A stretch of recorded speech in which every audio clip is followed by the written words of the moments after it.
Ladies and gentlemen, from Germany, Dennis James.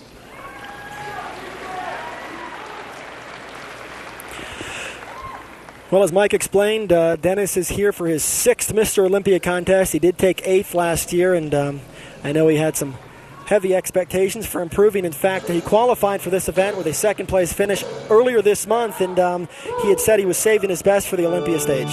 Well, this guy's well-traveled. He's not only from Germany, he spent a good stretch of his life over in Thailand. He's now working with All Stars Nutrition out of Germany. Came out of nowhere, surfaced at the Charlotte Pro, got his qualifier spot, and I haven't seen him bigger than this, Dan.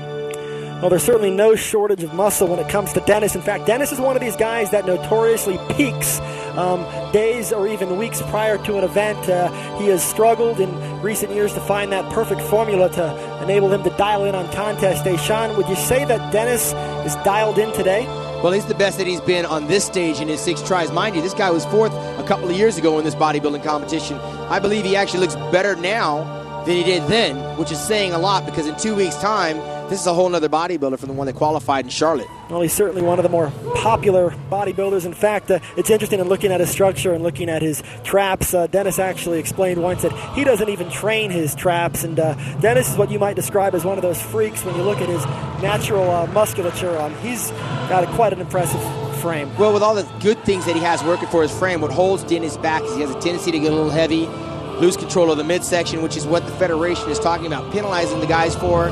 He's got relatively high lats, but he's got such a broad shoulder base that it actually makes his waist taper a little, the illusion of having it look smaller. And he weighs in today at about 255 pounds on a 5'8" frame. He's 36 years old, and he's got 1 professional win to his credit. That was the 2001 Hungarian Pro, and I know there was a lot of people who felt like Dennis had seen his better days, but I know he ain't ready to give up. Well, Dennis is one of those guys notorious for posting his pictures as he counts down to the Olympia on the internet. And on the internet, the guy looks like Mr. Olympia, notoriously misses his peak on the stage.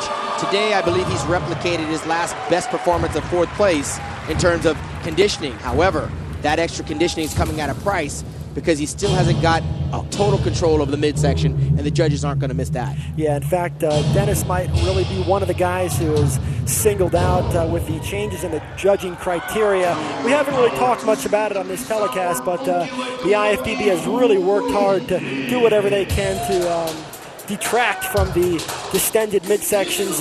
You get a look at that shot, you can see Dennis, for the most part, has worked hard on it, and he has brought his midsection down, but for the most part, there is some evidence, and I think the judges are going to mark him down. Well, not only that, but he's standing against the best in the world here, Dan. There's guys like Melvin Anthony with 29-inch waists, and Darren Charles, and Craig Richardson, and Johnny Jackson.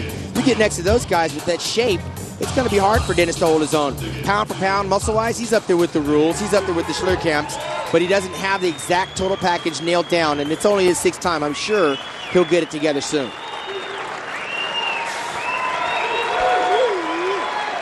Dennis James, by way of Germany, bringing the beef. The pride and precision of Dennis James.